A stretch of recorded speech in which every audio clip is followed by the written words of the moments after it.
Welcome. Welcome all of you who are joining us today here at the lecture hall and the from online platform. We have two speakers today. Can I introduce the first one? Professor Susie Schofield from the University of Dundee. Professor Schofield is a renowned expert in medical education who currently serves as the Professor of Medical Education and Director of the Center for Medical Education and Online Distance Learning at the University of Dundee. Professor has extensive experience and expertise in medical education, and she'll be sharing valuable insights of self-directed learning in medical education curriculum. A topic that is increasingly relevant in today's evolving education landscape. Please join me to welcome Professor Susie Schofield. And she's here today with a very Christmassy earrings. Very interesting. The second speaker, Dr.Mandy Moffat.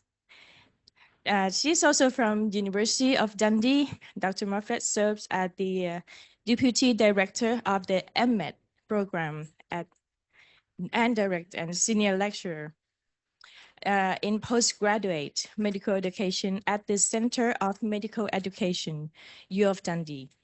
Dr. Moffat is an expert in medical education with particular focus on curriculum planning and transition in medical education.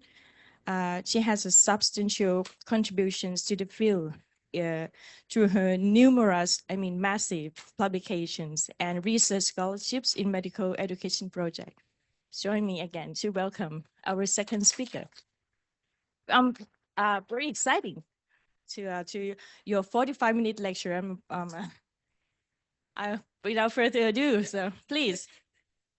And I think we've got it planned for about 45 minutes. I'm aware that some of you may need to leave to go on the wards and start clinically, so that's okay. So if you need to go, then we will not be offended. We're happy with that. So we're going to do this as a double talk, and Professor Susie, who is actually my boss, is going to be my glamorous assistant today. So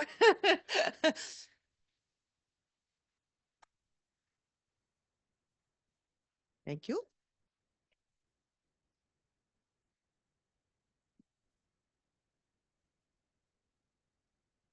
Right, okay. You hear me okay? Is that working? Yeah, okay. Okay, and a big thanks to Watu, who is part of the university but is currently in Scotland and is one of our Masters in Medical Education alumni. So I had mentioned to Watu that I would be here in Thailand, that Susie and myself would be here. And she said, oh, it would be good for you to come and speak at my medical school. But unfortunately, she is still in Scotland. So I hope she's joining us online. So if she is, hi, Watu. Sawadee ka.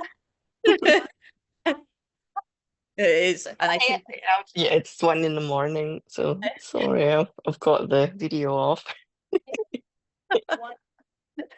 Luck. Yeah, it's the middle of the night and it's much colder in Scotland as well. It's probably at this point in time about -5 degrees centigrade. So It's cooler than my freezer. So I think we've got the better deal being here. So thank you, and thank you very much. So for the next 45 minutes, I wanted to talk about the role of self-directed learning in medical education, and I hope this will be helpful no matter where you are on your journey within medical education. I understand that some of you here are interns, so you're very much learners as well as educators. And even for us who are established faculty members, we're also still learning as well as being educators. So the way that I wanted to structure the next 45 minutes and where we'll be at the end of 45 minutes is to look at this role of self-directed learning, and that learning never stops. And it's key really to the adapting to the changing world. And it feels that the world is changing at a faster and faster pace. So this approach can be helpful in order to flex to any changes that you come across. It's an approach that can help support learning and development, and I think as faculty can help us as well to support our learners. So I'll go through what we mean by self-directed learning, in case you haven't come across this term before, and the key components that make up this approach. And I also want to share with you how we apply self-directed learning to our undergraduate curriculum and also postgraduate curriculum as well. And this might give you some ideas, or, you know, in terms of your own practice, or where you might want to include, or where you already include it in your curriculum.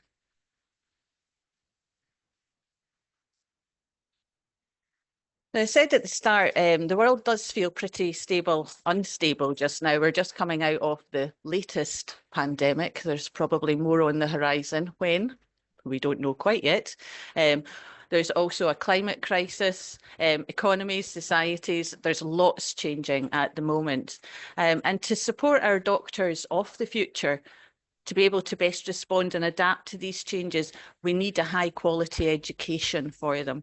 And I think as educators, we can support adaptation for our learners to help support them in this changing and evolving world. So healthcare focuses on being patient-centred as part of its ongoing evolution and adaptation to our world. And I think education needs to continue with a learner-centred approach to help stay relevant. And I think a self-directed learning approach can do just that. So I guess the question that we think about as we go through the next 40 minutes is, how can self-directed learning be built into medical education, and thinking about it across the continuum, and the different approaches to curriculum planning and how we can adapt that into our medical curricula. So I want to start, first of all, with talking about what self-directed learning is. If any of you have gone on to a teaching course or an education course, you will quickly realise that as educators, we like to define our terms and kind of share what we're talking about. And we've got a lot of educational theories out there.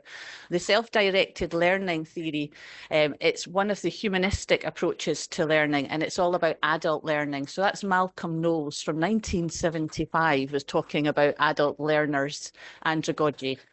And as adult learners, the assumption is that adult learners lead their own learning.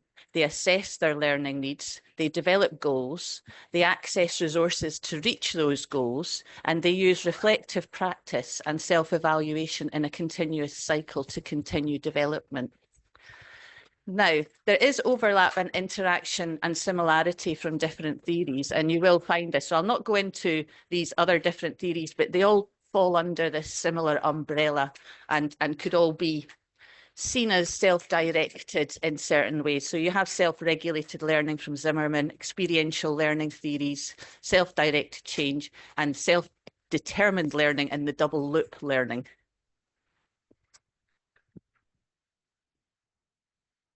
So as adult learners, how self-directed are you?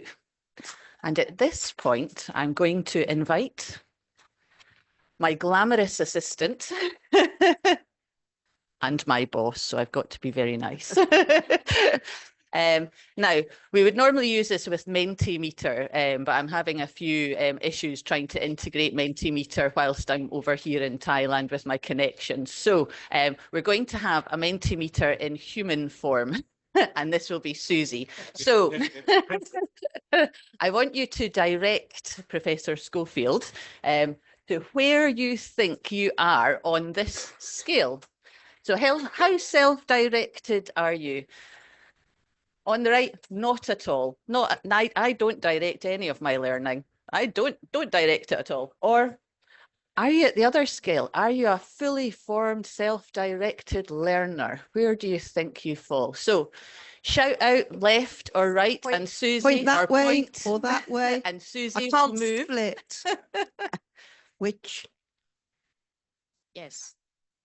Enough? More? Yes. Too much. Oh, oh. Error bars. No. Any advances from the top there? Further A along? little bit further. A little bit that way. Oh, oh. What about when you were undergraduate? Yeah, next. Undergraduate. Where were Yeah. you? Were you further that way? No, this way. But This way. yeah. Yeah. So Further yeah, think this about way. your first year undergraduates. Yeah, right Zero. over at the not at Like all. 0. Minus maybe. Minus. Right over here. Okay, and it's a continuum, isn't it? So that's first year undergraduate, maybe first day at medical school. What about final year medical school? How far along that continuum do you think your students will have got to? Do you think they'll have got right to the end, or No, still just need a in the middle for me. In the middle. yeah, in the middle? Mhm. And then as residents. Yes, and the interns up at the back. Oh, Hello, sweet. where are you? No, They're going across. I tell you, this is working a lot better than the Menti we tried to run on Sunday. I know my place. I like being old-fashioned. Okay, so I think we're already starting to see that at various stages, our learners and ourselves, we may be at different points in that continuum in terms of being a self-directed learner. And of course, apologies to the online people. I know, have to join us. Well, I moved the camera so we can see you.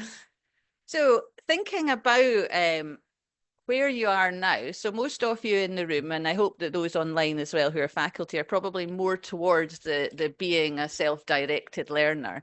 How did you acquire the skills and the knowledge to be a self-directed learner? What was the process? And where did you learn it? Did you learn it from your teachers? Did you learn it in medical school? Were you shown how to become a self-directed learner?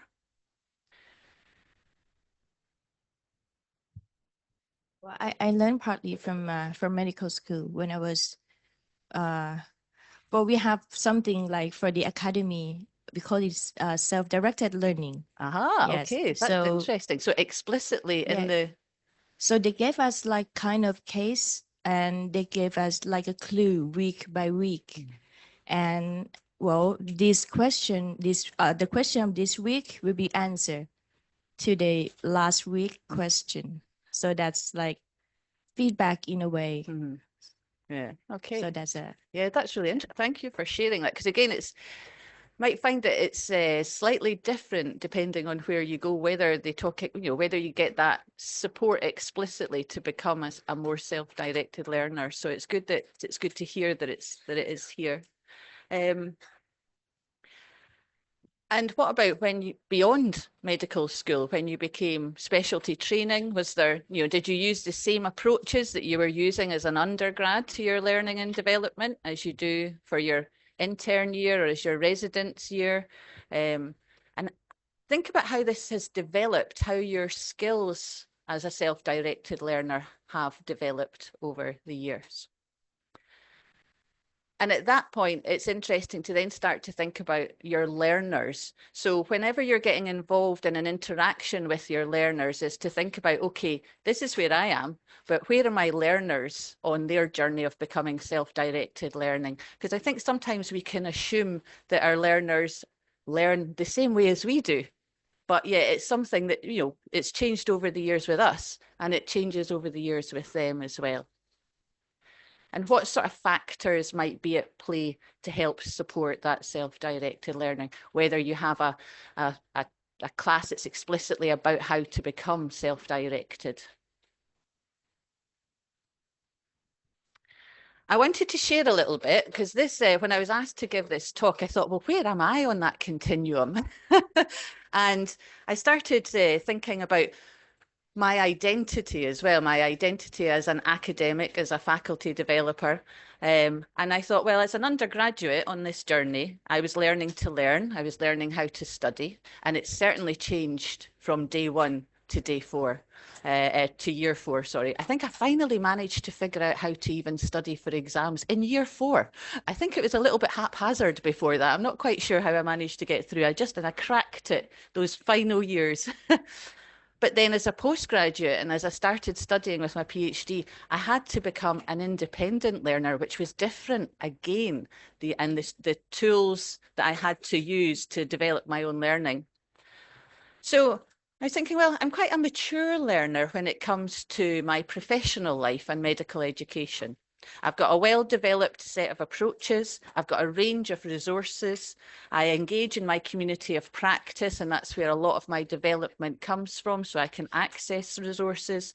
And I've got this continued scholarship throughout my career as a member of the university. And I was thinking, so I've cracked it, haven't I? I'm really self-directed in all areas of my life. And I went, oh, well, maybe not all areas of my life. So I've got a couple of pictures here. And there's one with me with a fiddle, which is a Scottish violin. So I started learning violin as an adult learner about 10 years ago. And when I was starting to think about, well, where am I on that continuum as a self-directed learning? And I think really after 9 years, I've got a fair set of self-assessment that goes on. I know what I still need to improve on. I've got access to music teachers that I can get lessons in, and I know how to practice, so that's fine. And then I was thinking, well, what about things that I've started to learn even earlier? Now, I will share that I'm 52. And I thought 4 years ago, it would be a perfect time to start learning Brazilian jiu-jitsu. And as well as a physical workout, it's quite a mental workout as well. There's a lot of physics involved. And so I was thinking, okay, and I've got a picture here with my black belt, with my coach. And I was thinking, well, how much of a self-directed learner am I with this? And I had to admit, not much. I turn up to class, and sometimes it can be a small class, and coach will say, okay, what do you want to focus on this time? I'm like, anything, that's fine. I don't have any goals. I don't have anything, just anything you want to share. And it came as a bit of a revelation to me that even though I consider myself quite a self-directed learner, that's not the same in all aspects of my life. So again, it's just something to ponder and think about. I posed the same question to Susie, and you started thinking about different areas of your life. And did you have any similar revelations? Yeah, I mean, certainly again, for me as an undergraduate, it took me a while to become a self-directed learner. I looking back now, reflecting back now, I realize school was very spoon-fed. And then he sort of dumped into university, much larger classes, no longer the large fish in the small pond. You're the small fish in the large pond. Maybe for some of us, it's the first time that we actually experience a fail, which is a big shock. Learning how to study for exams, learning how to pace myself, to self-motivate. Yeah, so that was really interesting. Postgraduate, again, I came into postgraduate as a mature student. I had a break for, well, I went straight into work because I'm not medical by background. I did physics and then went into computing. Then I wanted to go back into education, much more independent learner. I had learned a lot, I realized, from my work life in things that I could bring back to the way I studied. When COVID came along, that's when I thought, oh, I need some exercise. Before COVID, Mandy had taken me to a morning gym. What time did we have to get up? Oh, my goodness. 6 a.m. 6 a.m. Outside. In outside. Scotland. That's when I learned things like the burpee. You know, the burpee? Yeah, good. I'm not going to demonstrate. And carrying sandbags and all sorts of exciting things. Again, wasn't at all self-directed in that. I could just about self-direct myself up the road to see Mandy and think, oh, here we go again. But when that went, during COVID, obviously, everything sort of stopped. I realized actually I missed it, and I did need to be more self-directed. And just so that I didn't miss any of the steps out, I jotted them down from Knowles, and thinking about that reflection and identifying my goals, looking for resources. So I assessed myself and thought, oh yeah, I really need some exercise here. I did develop some goals, and I found a really, really good online gym that really suited my needs. So I did reflect, I did evaluate. It had a nice little test where you could test your fitness, and then it had all different levels. The things were very well graded. But nobody was catching up on me. Nobody was watching. That's what I really liked about it. Nobody was watching. I could do it in my front room, and I could reflect on how it was going. And then I could do that self-evaluation. I could go back to that fitness test. And I know we talk quite a lot about competency-based education, and about, as students are becoming more self-directed, should we still be saying, right, we're going to pace ourselves. We are going to pace the students. So this is what you do by the end of year 1. This is what you do by the end of year 2. Or do we Someone's going to be put on mute. Yes. Yeah. Not you, Susie. No. Or do we rather encourage students to pace themselves to self-evaluate? And of course that creates big management problems, which I think is why we then look at the bigger numbers. Okay. ทางเวลารบกวนเช็คนิ้วของตัวเองด้วยนะคะ Yes, yes. Yeah, okay. So we've been thinking about on becoming a self-directed learner and the process that involves. And Gerald Grow in 1991 put forward this model, which is the stages of self-directed learning. And he argues that as a learner, you will go through these 4 different stages, and you'll start at the first one, which is dependent. And that's what we're talking about in terms of, you're basically directed to what to do, what to learn, all the resources are given to you. And as a learner at the dependent stage, you might not even have the motivation to learn. You're just having to learn because that's what you're being told to do. And that's fine. That's at that base level. And then as you go up to the interested level, where you start to think, actually, I'm quite interested in this, and you can perhaps be set a task to learn and carry on and do it. And so you're starting to get those skills to be able to carry on and learn without having somebody beside you and directing you and telling you what to do. And then as you go through the stages, the next one is up to involved. So at this stage, as a learner, you'll be making your own goals, you'll have identified some gaps maybe in your learning, and you'll have a fairly reasonable way of approaching it, but you still need a lot of guidance, and that's where your teacher or educator could come in at that point. And then the final goal is to be this self-directed learner. I mean, I would argue that you don't necessarily then, goodbye teacher, we don't need you ever again, but very much a more independent, self-directed learner. So you can self-assess, you reflect, you go through those cycles of learning, you know where to go, you identify your gaps, and you can come up with a stage for yourself to learn. So, as always, evidence-based practitioners, we do this in medicine and we do it in education as well. Does self-directed learning improve learning outcomes? Do you get a better outcome as a self-directed learner? Murad et al. In 2010 did a systematic review, and this is from the health professions education. So we pulled together 59 studies that had looked at self-directed learning in health professions education, and looked at traditional approaches versus self-directed learning approaches. And they found that with the self-directed learning approaches, there was an increase in the knowledge domains that were measured. Skills and attitudes, however, were same, didn't really make so much difference. However, despite 59 studies being included in this study, what was highlighted by Murad was that the variability of these studies made it very difficult to pull together a conclusion. There was a lot of variability in how these studies were done. And what seemed to be coming out of it, it was that context is key. So it isn't something that we can just impose on our curriculum and everything will be fine. So again, so I'm starting to think about what is some of the context that we need to think about and some of that variability.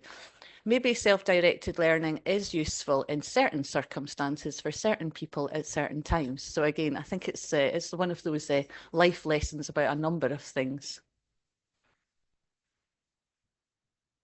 So then I started thinking, well, our role as medical educators, I mentioned before, self-directed learning is not entirely unstructured or unsupported. Now, I don't know if this study was one of the ones that had been included in the systematic study, but we looked at undergraduate students as self-directed learning. And sometimes as educators, or as teachers, we thought, oh, right, the students just get on with it. I don't have to be there at all for them. And then wondering why the student was still struggling. So as educators, we still need to be involved in the process. So it's around that, not just learners learning to learn, but also as faculty and our own knowledge, faculty knowledge and skills need to be enhanced to support student development in self-directed learning.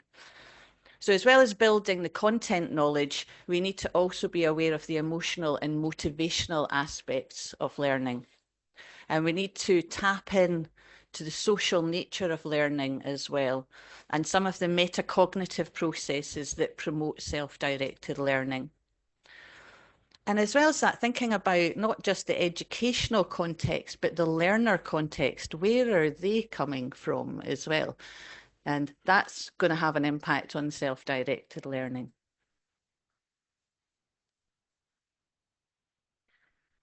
So thinking about the learner, and I said it depends on their context, is it roughly the same for all of them?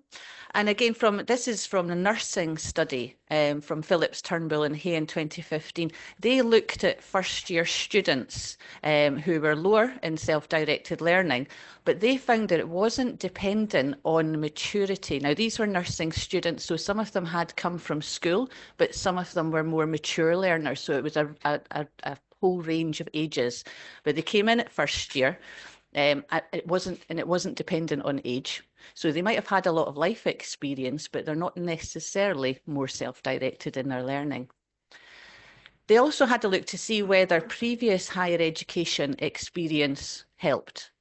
And it didn't. So even if they'd had a first degree and they were coming to nursing afterwards, it didn't necessarily make them more self-directed as learners. So again, it's something to think about, okay, what's happening with our learners? So, what about other elements of the learning environment that are in there that we need to think about? And in terms of designing our curriculum, we need to think about involving our learners in choosing learning resources and strategies to learning. So it could be that in first year for these students, maybe there was no opportunity to involve themselves in their learning resources and the strategies to learning, as we talked about earlier on. So again, it's maybe something to do with the curriculum and not to do with the learners.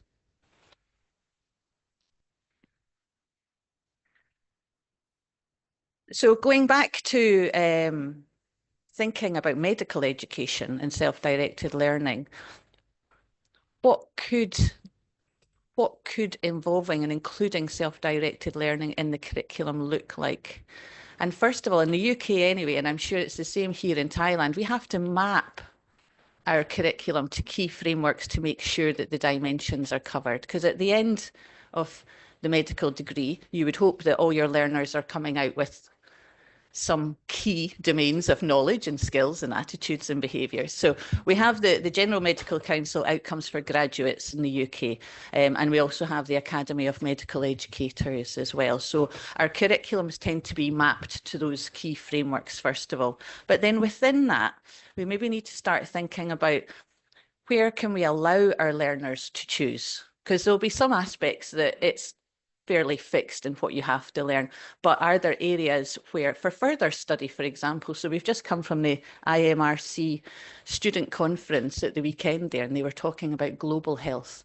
And a lot of these students had actually been involved in doing some research as undergraduates on global health, and this would have been done outside of the fixed curriculum of what they had to be covering. But then also thinking about current and future contexts as well. And again, I'd mentioned this before, that we need to support and guide our learners as faculty to help develop those self-directed learning skills. We can't just assume they'll get them with experience. They'll figure it out as they go along. I feel like I kind of figured it out quite a lot, so I think I would have preferred a little bit more support explicitly about how to become a better learner, especially if it took me 4 years to figure out how to properly study for exams. So I'll share what we do at the University of Dundee, because it is very context specific. Has anybody been to Scotland or Dundee before? Scotland, excellent. Okay, this is it. Dundee's the third? No, is it third? Fourth largest city in Scotland. And when I say it's a city, compared to Bangkok, it's a village. It really is. It's quite a small city. I think we've got about 125,000 residents in the city, so essentially it's really very small. It's on the banks of the River Tay, and the hospital and medical school are together about 5 miles from the city centre up the hill. So we've got some pictures here just to show you. It's the sunniest city in Scotland, Allegedly. but Scotland's very wet. Yeah. As you can see from the green grass.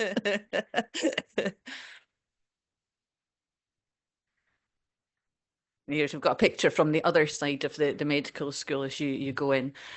So within our medical degree for our undergraduates, we have incorporated what we call student self-selected components. So we call them SSCs. And we have included these throughout the medical years. So there's lots of different opportunities from year 1, year 2, year 3, year 4, and year 5, and different, and they're developed in slightly different ways depending on what we want for the learners to be able to do. So it gives learners then the opportunity to undertake either relevant work experience or to do a project, and it gives them the chance to explore areas of interest. So this might be areas that they're maybe wanting to know a little bit more about that's not covered within the structured curriculum, and build their wider skill set as well. So they've got at least one student self-selected component during each year of study, so they can go and do something. And some of the topics include further study maybe in a clinical specialty that they're interested, so they might go and spend some time in pathology, microbiology, biochemistry, public health. They might be interested more in sustainable healthcare and service learning, so they might then link outside of the medical school and speak to partners there and spend some time there. They can get involved in the education side themselves, and we see quite a lot of our students coming into our centre, and they can supporting sort of developing and creating learning aids, including podcast, wikis and apps. And it's fantastic to be involved with the undergraduates, because they know exactly, how the tech works, because I'm like, okay, yeah, what is the best way to reach out to learners now and make things accessible? But they also have quite clear ideas about what they think could be improved with their own curriculum as well. So they sometimes come and join us, whether it's part of as part of this student selected component. They join us in the summer months, sometimes as part of the vocational scholarships, and sometimes they take a year out to do a BMSc and develop things.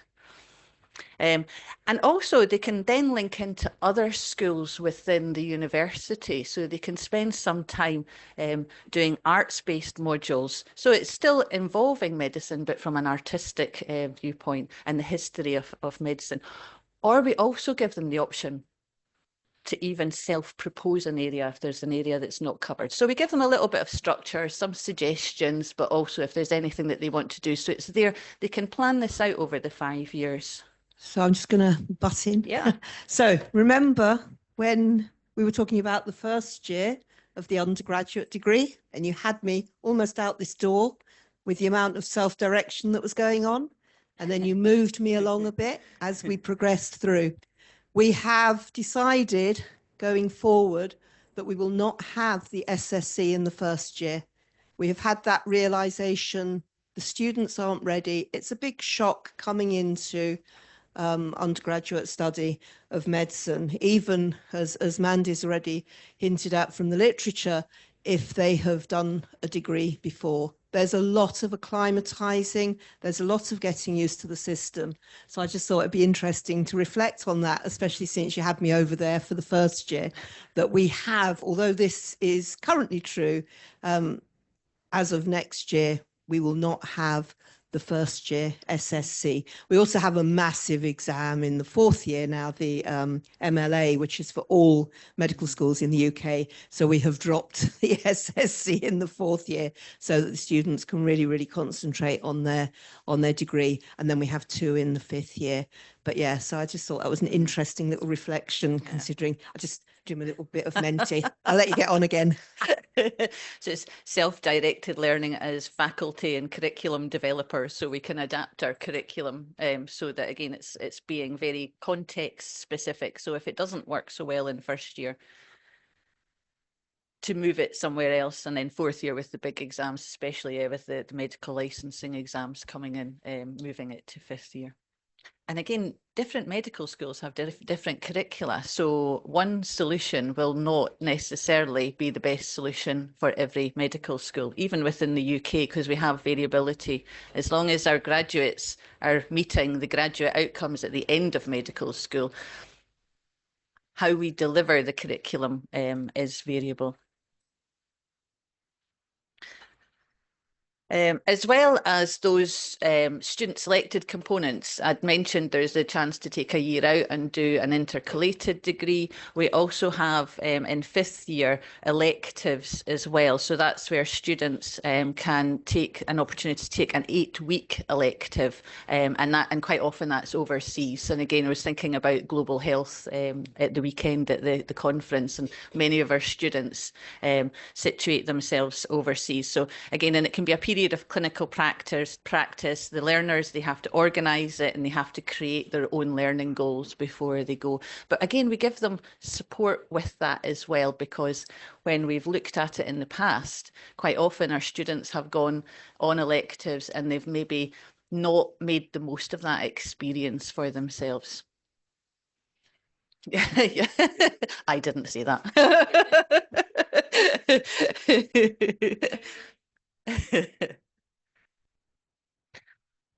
So that's what we do at the undergraduate side of things, and it doesn't just stop there. And thinking about self-directed learning and the skills to support it, I think there's almost an argument that it becomes more important, especially as you progress through your medical career. Now, I don't know how you guys are finding it in your internship as well, where there's a lot less structure and you have to identify gaps and opportunities to fill those gaps in terms of your learning.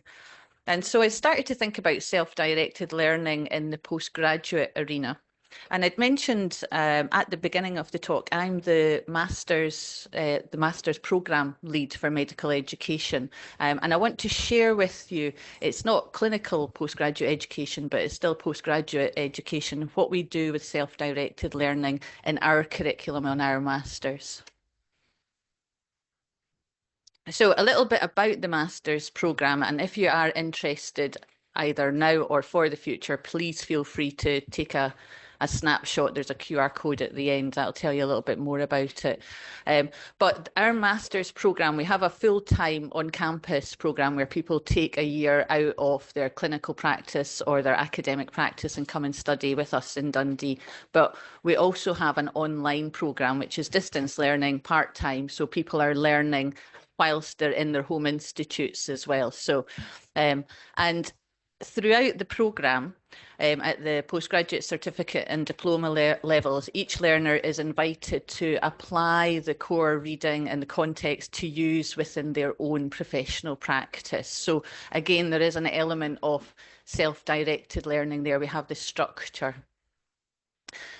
Once they get to the master's level, however, then it's very much more self-directed in terms of the dissertation route. I mean, we will give participants maybe a kind of some suggestions if they're really stuck on what to do as their dissertation.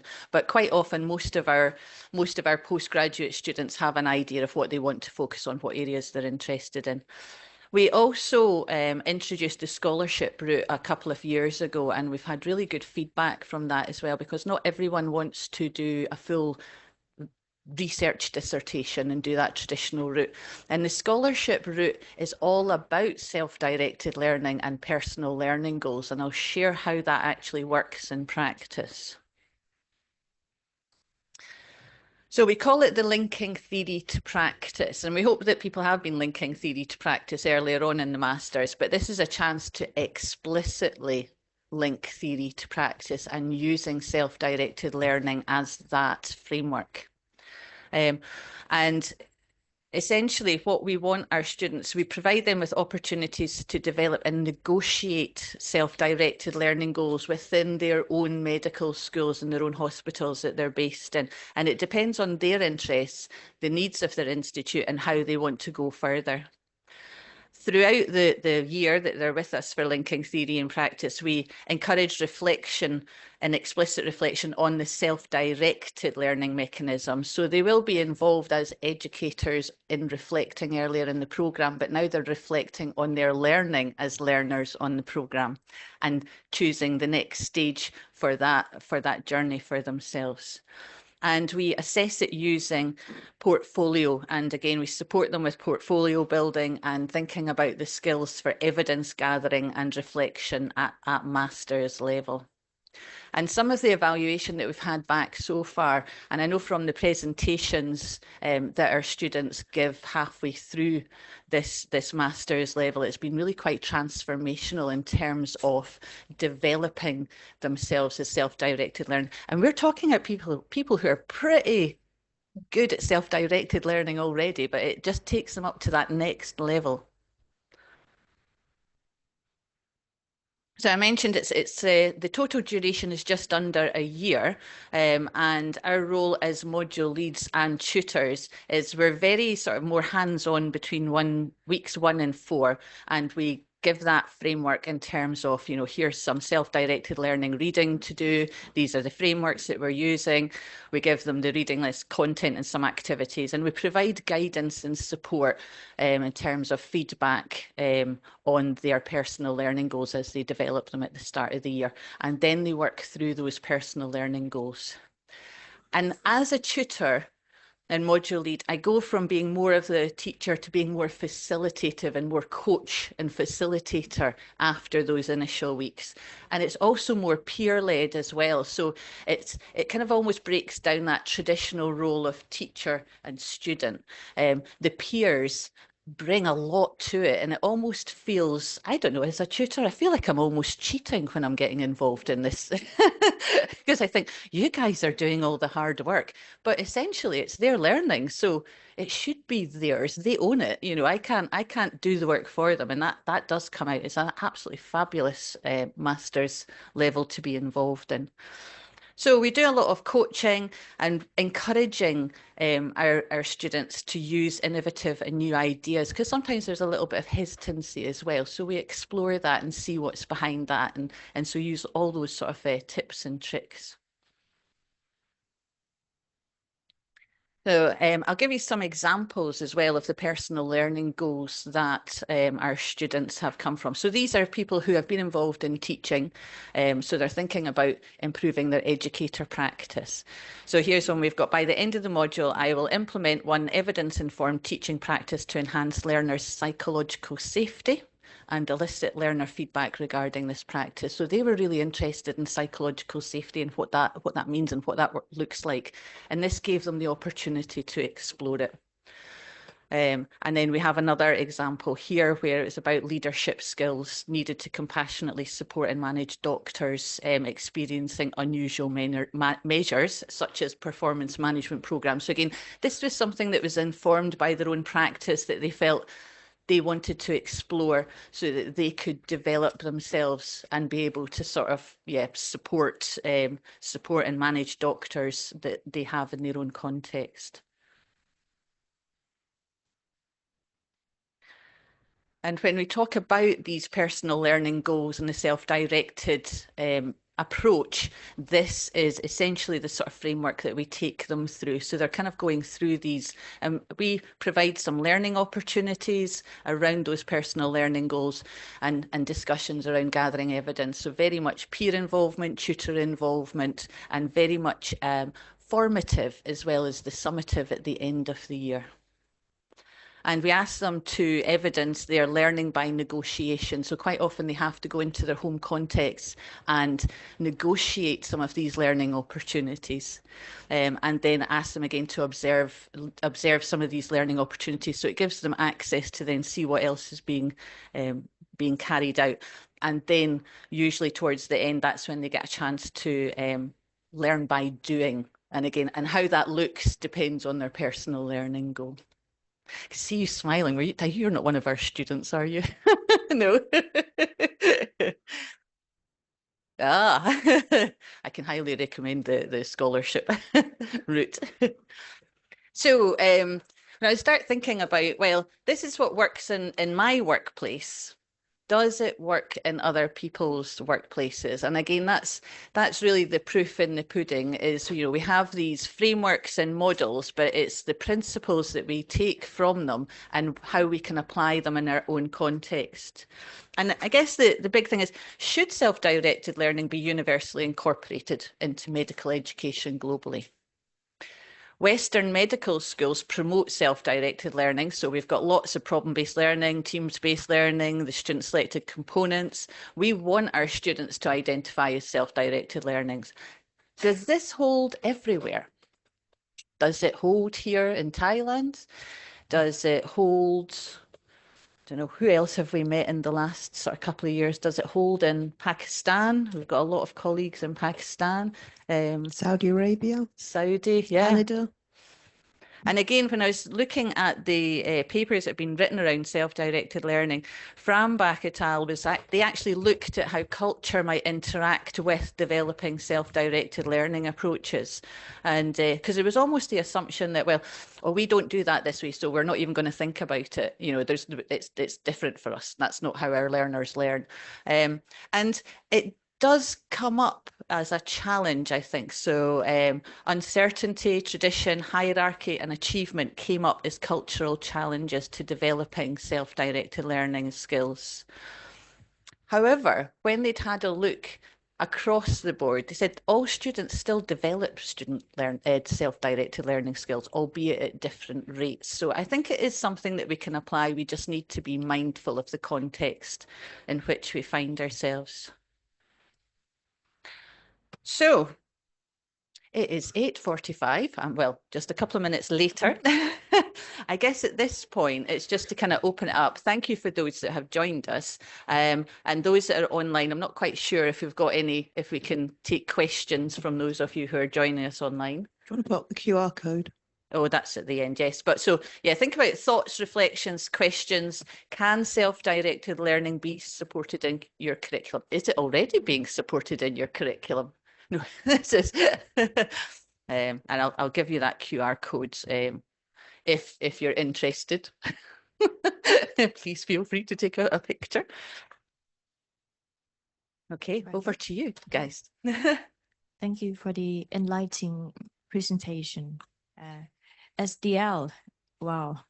So it's been around for quite a few years. I mean, not a few years, it's decades actually, but we don't really integrate the SDL in the real curriculum. So we are developing a new curriculum, which is used for a few years, and we had problems as well as the rooms for improvement, I think, to integrate sort of self-directed learning.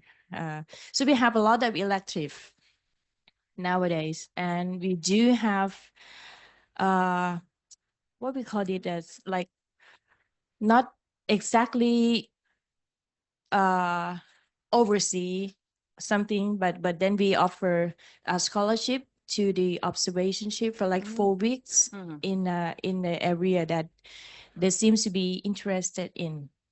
But we can't expect a lot from a Thai student, because I think partly because of the culture. They grew up with a spoon-fed school basically, and for Asian, having A across the board, it's super important. And sometimes A is just not enough. We have to be A plus. So that's I don't think they can. I think we do need some time to let them feel that it's okay to not know everything, and being self-value. And there's the strategic learning as well, which I think why we have decided, because we've got this medical licensing assessment in their 4th year, that we have decided we can't do that 4-week self-selected block. They become more dependent again. So that's quite interesting, seeing how we encourage them to be independent learners. And then it's like 4th year, we go, whoa, we're going to bring you back now because you have to get through this. So as teachers, as you say, you know, we're continually reflecting on the curriculum, making sure that people don't drown, making sure that they can grow, support, giving them that support. And Professor Ronald Harden, he talks about, you know, should we turn it round? Is it self-directed learning, or is it directed self-learning? Directed. Yeah, so he just switches those 2 words around, which I quite like. Yeah. Exactly. Yeah, so we're giving that framework, and then as we go from 1st to 5th year, and then through to registrars, and then through to consultant, you know, that amount of freedom, that amount of self-direction goes from directed self-learning to self-directed learning. But as Mandy talked about, you know, then we'll do mad things 4 years ago, like this crazy martial arts stuff. And then she's reflected on, you know, we were talking over dinner the other day about how, you know, her coach will say, well, what do you want to work on today? And she go, I don't know.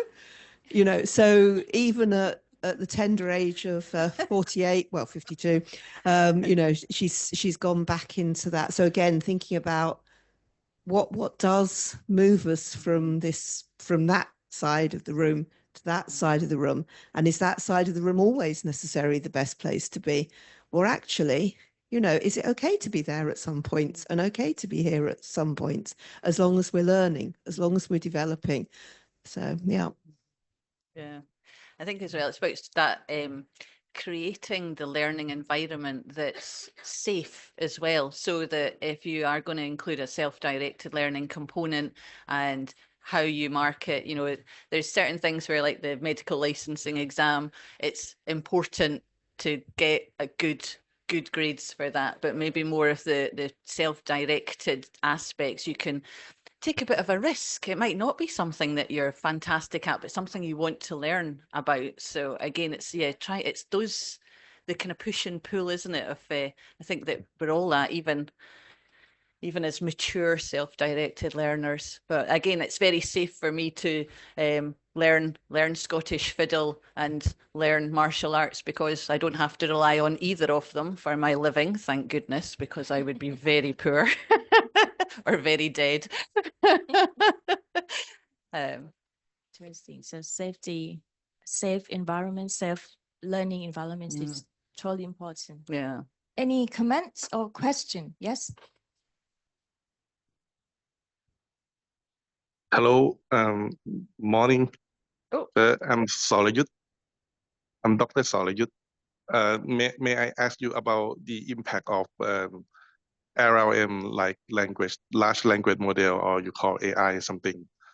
What about their impact, in your opinion, in aspect of the medical education?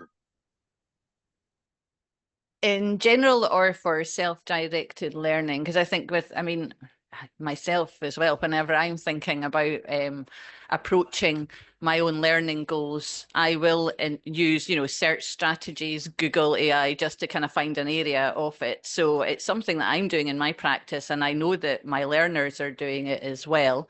And again, I think one of the fears that we've had as educators and AI is that people will just get AI to write their assignments, and then the learning doesn't occur.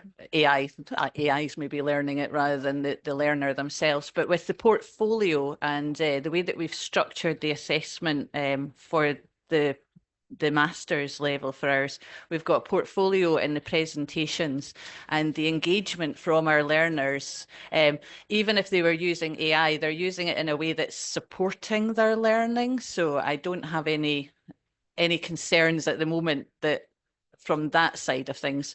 Is that what you were thinking about, or? Yeah, thank you. I think also we can use AI in very good ways, where we use it like a coach, that we talk to it and it gives us, have you thought about? So there are different ways that we can use AI. I am aware that some of you will need to go. If you do, can we ask you to go quietly so that we don't disturb? Because I think it's quite difficult for the online particularly to hear. We have another question from the floor. Yeah. Hello. You just talk about SDL nicely. That's very good for us. But I have one question. What would you recommend to some people who still don't clearly know their goal or clearly identify their goal? Because I think this is the first thing, or maybe the most important thing, before you going to any learning process. I would like you to focus on people, adult people, or postgraduate people. Okay, yeah, that is a brilliant question, and something I can pull on even from my experience with our postgrads as well. We ask our students, not just in that master's program, but also in one of our leadership modules as well, is to develop personal learning goals and be explicit about them. And we ask for it at the start. It's usually about week 3, week 4. And at that point, sometimes there's quite a level of anxiety because they're trying to get their personal learning goal perfect and right.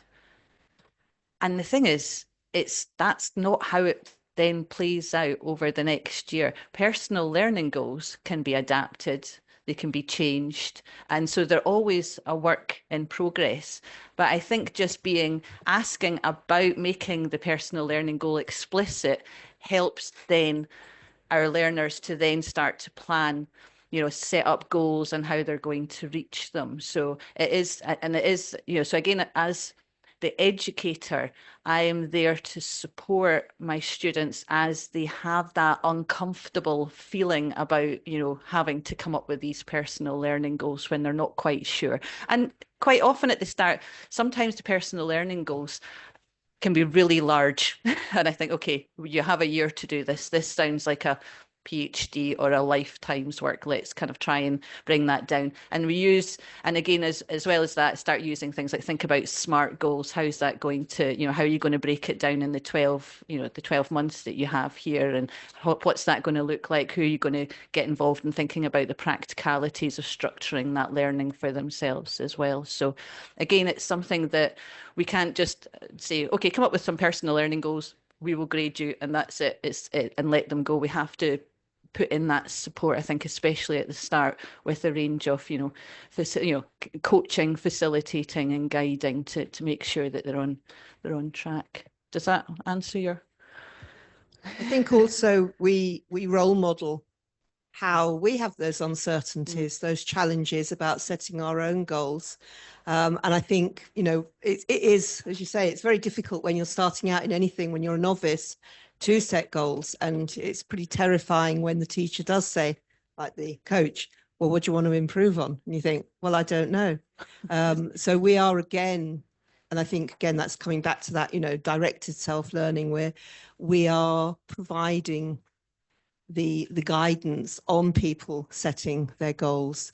And anyone who has supervised a PhD student, you go, yeah, okay, that could be a lifetime's work for a whole lab. Let's think what you could realistically do. But of course, when you start off with a PhD, you don't know enough about how big that project should be.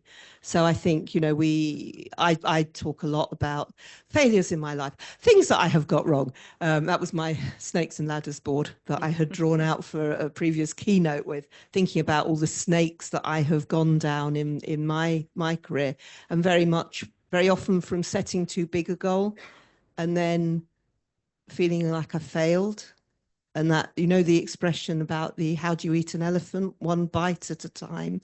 So I think that is very much also our guide by the side, is to help people develop those goals as well as fulfill those goals, and enjoy the small successes.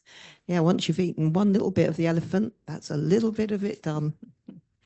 And as well as adapting the personal learning goals through the year that they're with us, sometimes things happen and you have to completely change your focus, not only for the master's, but for the PhD. And then, I'm thinking about March 2020, where, we all had to completely pivot to a totally different way of doing things. And that set up, learning and development that maybe we hadn't planned to do for that year. But now all of a sudden we have to, get ourselves skilled up in different ways. So yeah, it's a kind of it's never fixed. So Watu, your hands up. Yes. Hello. Yeah, hi. Well, first, thank you for your talk. And would like to share my experience regarding the question that was just asked, like what would you do if the learner doesn't know what their goals are?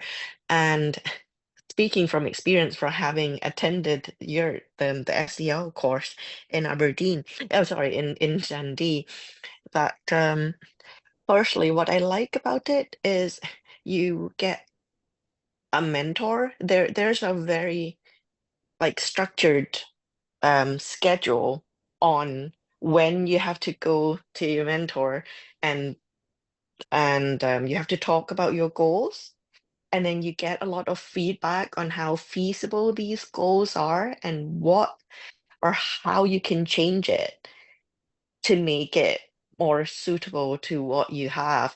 Because as a novice, when I first go there, I was like, okay, set my own goals. I don't know how to do that, or I know a little bit on what I want to do, but I don't know how I can do it. So to have someone there and say, yeah, these are probably not what you should do or what you should be aiming for. How about it's this way, and then I can change it according to the feedback that I get about the goals that that I'm supposed to set. And also along the way, you keep going back here, someone will be there to check whether you're on track, and if you're not, then how can you get yourself back on there? And I think that's one very important thing about SDL. You need someone to be there to help to help say that yeah, you're there or not. I think someone can only do that when they've done this a lot. Yeah, So, I mean that's it. Even when you're very experienced at self-directed learning, it's not a solo-directed learning journey. It's a self-directed learning journey, but I think it should never be solo.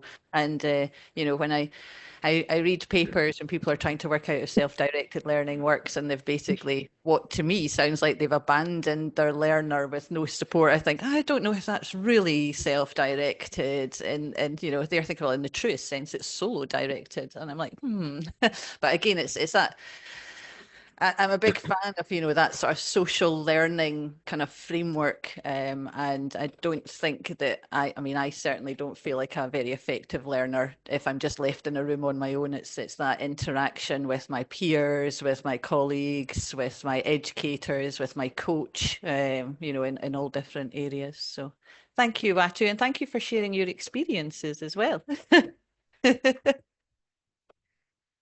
Thank you ค่ะอาจารย์วัตถุ